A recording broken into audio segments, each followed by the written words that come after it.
Eh, Quiero hacer un panorama sobre dónde estamos en materia de pensiones, de dónde venimos y qué es, dónde creemos en realidad en la Conferencia Interamericana de Seguridad Social que hay que ir. No, la propuesta que voy a presentar es una propuesta que han trabajado los especialistas de la CIS, no es una propuesta del gobierno mexicano que ha caminado en otro sentido. Son básicamente las tres cosas que les adelantaba. Primero, ¿de dónde venimos? Quizá la principal característica, el principal obstáculo institucional para resolver los problemas de pensiones en México es que no tenemos un sistema de pensiones, sino que tenemos la fragmentación entre distintos esquemas que funcionan de manera desarticulada. Esta fragmentación viene, desde luego, del modelo de desarrollo de la posguerra, que tenía dos pilares en México. Uno, la industrialización, con su esquema de seguridad social, que fue el primero, el del Instituto Mexicano del Seguro Social, nacido en 1943, y otro, el Estado. Y bueno, se creó el Instituto de Seguridad y Servicios Sociales para los trabajadores del Estado en 1959. Entonces, primero se crearon esos dos grandes esquemas que siguen conjuntando la mayor parte de la población, pero hay muchos otros sistemas, 100 esquemas públicos, por lo menos más, y 1000 esquemas, según nos han compartido algunas fuentes se han dedicado a contar estos esquemas en municipios, en universidades, en estados. Entonces tenemos una tremenda fragmentación.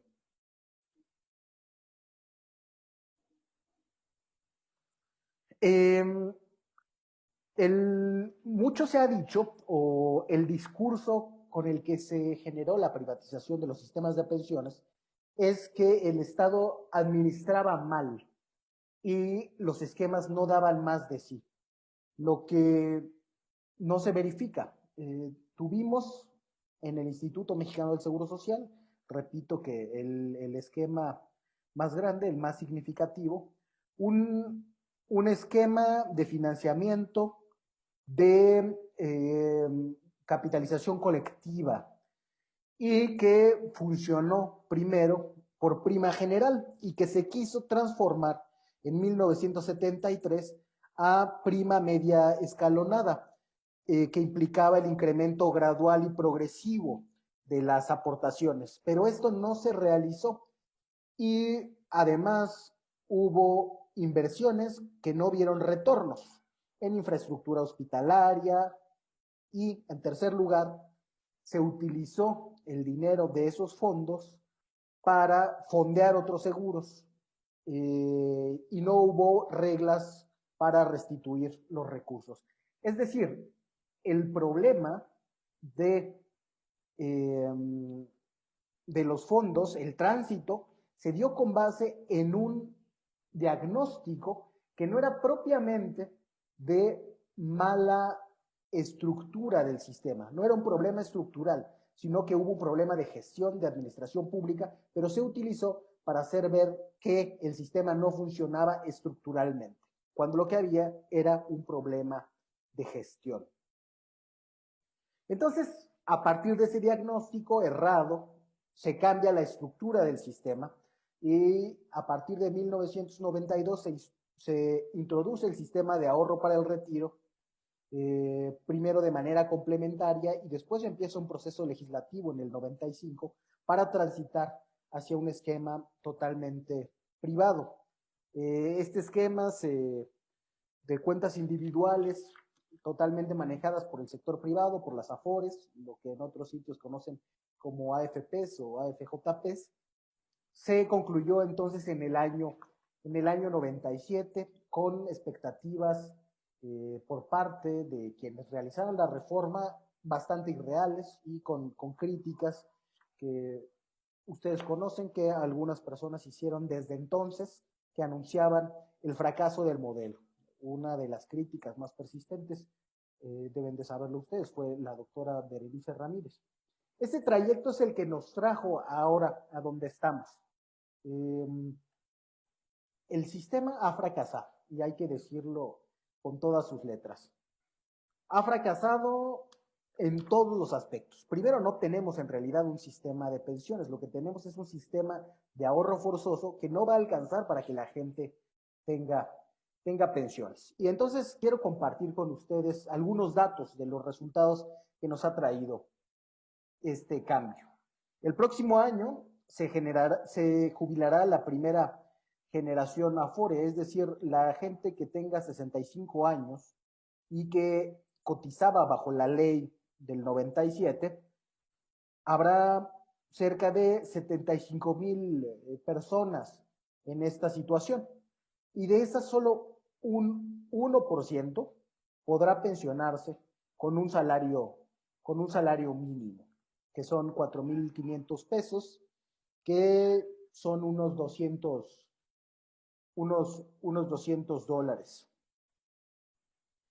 Las primeras 5 generaciones de personas que coticen a las Afores no van a tener pensiones prácticamente. Solo el 15% de las mujeres recibirá una pensión. Y de los trabajadores que ganan menos o hasta un salario mínimo, solo 1 de cada 50 trabajadores va a tener una pensión. Otro dato es que solo el 26% en general de todos los que estén en edad de jubilarse, solo 26% podrá tener la expectativa de acceder a una pensión. Pero de todos, solamente el 10% tendrá una pensión superior a un salario mínimo. La causa principal de este desastre en la cobertura es que en la ley del 97 se piden 1,250 semanas de cotización, y por la estructura de nuestro mercado, por la alta informalidad que hay, cercana al 60%, es improbable que cualquier trabajador que tiene una densidad de cotización del 50% alcance esas semanas. O sea, es una ley que no tiene sentido para nuestro mercado laboral. Además de eso, de que no tenemos un sistema de pensiones, sino un sistema de ahorro forzoso, que no alcanzará a dar pensiones a la mayoría de los que cotizan, tenemos por otro lado, en el sistema previo, un panorama de desigualdad y precarización. Igualmente les voy a compartir algunos datos. Tenemos alrededor de 5.2 millones de pensionados y 2.2 millones de ellos no tienen una pensión suficiente para una canasta básica de alimentos, bienes y servicios. 300,000 ni siquiera alcanzan una canasta básica alimentaria. El 83% de todos estos pensionados recibe menos de 10,000 pesos al mes, es decir, menos de $450. Y el 70% recibe menos de $225. El 50% de los pensionados, en cambio, de los que son de mayores ingresos, concentran el 90% del gasto en pensiones. Y si nos fijamos nada más en los deciles de mayor ingreso, tenemos que concentran el 65%. O sea, que no tenemos un sistema redistributivo, sino lo contrario. Bueno, diríamos, por lo menos este sistema, después de la privatización, dejó de costarle al Estado, que fue uno de los argumentos que avanzaron también, ¿no? El de la responsabilidad individual y el de dejar de asfixiar las finanzas públicas. Y resulta que tampoco, que también tenemos un sistema oneroso. Los últimos 5 años, el costo ha incrementado en pensiones a una tasa promedio del 12%. Este año representará el 5% del Producto Interno Bruto y el 15% alrededor de eso del presupuesto de egresos de la Federación.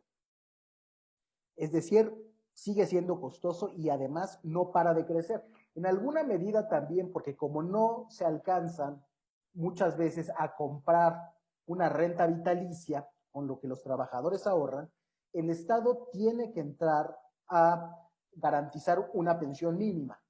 Entonces, además de que las Afores lucran con y especulan con el dinero de los trabajadores, el gobierno tiene que rescatar la incapacidad de esas mismas empresas o su falta de voluntad de otorgar protección social.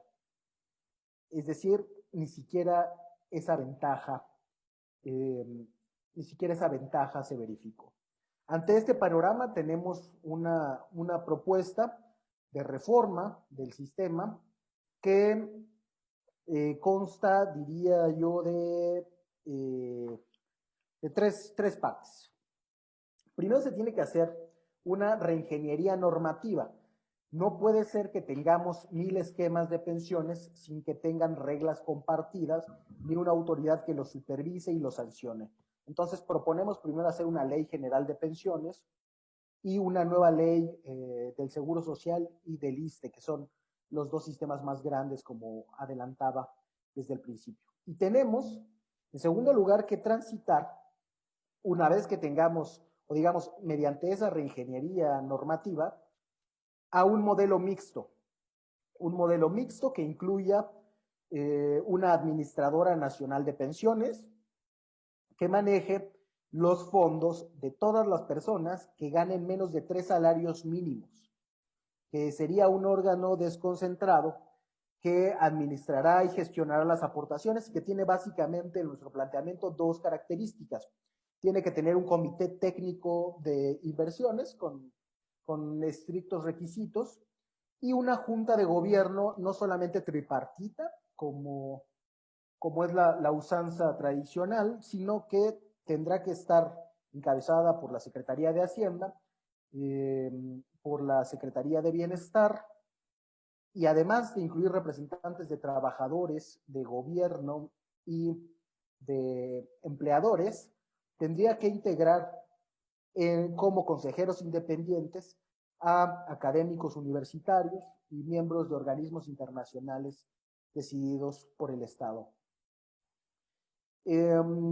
Nuestra propuesta incluiría también en esa reingeniería normativa una Comisión Nacional de Pensiones que será la facultada para aplicar la Ley General de Pensiones y normar todos los esquemas. Sin esto no hay posibilidad de reducir la presión sobre las finanzas públicas.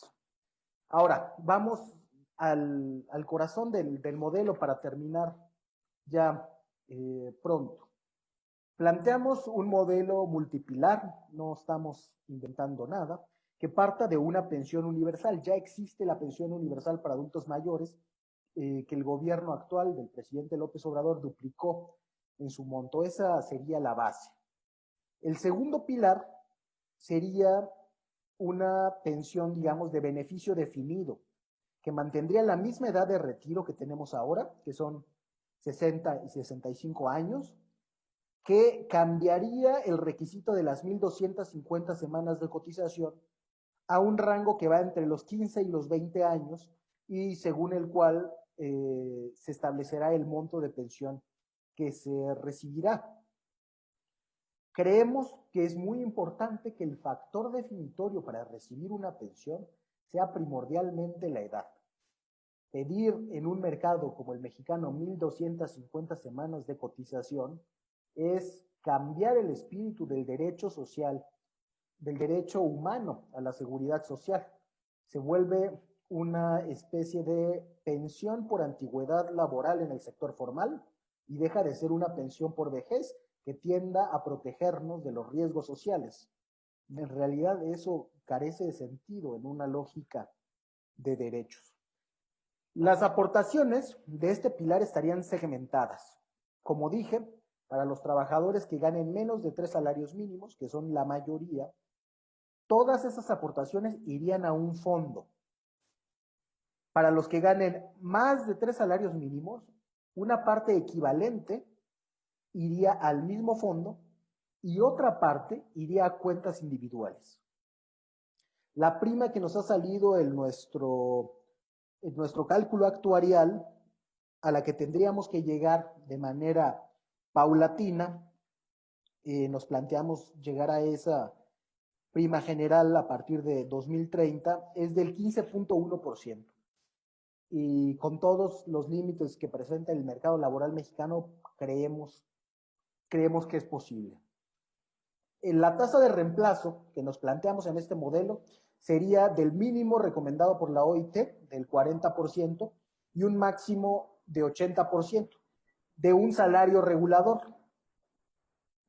Tendríamos también, dada la situación de desigualdad de la que hemos hablado ya, que poner un tope en un máximo de 15 salarios mínimos. Un pilar adicional sería el de ahorro individual, ya he dicho, sobre todo para los trabajadores que ganen más de 3 salarios mínimos. Sería un ahorro obligatorio. Nos hacemos cargo de que las administradoras de fondos son un actor ya ineludible de la economía política mexicana. Entonces, aunque quisiéramos diseñar un modelo ideal, no podríamos ignorar el calado. Y nos parece eso, en términos de política real, un acuerdo viable, aunque de todas maneras no les va a gustar ninguna reforma que les quite influencia y volumen de recursos. Además, se incluiría un cuarto pilar, que son los planes previsionales adicionales, que ya dependen de los acuerdos de los trabajadores con los empleadores. Eso es lo fundamental de la propuesta que tenemos. Creemos que en este escenario en el que nos encontramos, de crecimiento ineludible, de crisis económica, de crisis social, se tiene que hacer algo para asegurar a todos los que tenían la expectativa de ser protegidos de riesgos sociales durante la vejez. Creemos que si no se hace ahora como respuesta a la crisis, probablemente lo que vamos a hacer va a ser congelar primero el poder de esos actores que se han beneficiado del dinero de los trabajadores, y después la situación precaria, y sería renunciar a tener un verdadero sistema de pensiones en México. Eso sería todo por mi parte. Yo les agradezco mucho la atención y la escucha. Muchas gracias, Gibran, por tu presentación. Hemos ido avanzando en temas interesantes, una revisión de lo sucedido en Argentina, una propuesta para el caso mexicano, y nos están llegando varias preguntas. Aprovecho para decirles a los participantes que pueden hacerlo en la parte donde dice preguntas, y no en el chat, sino en las preguntas,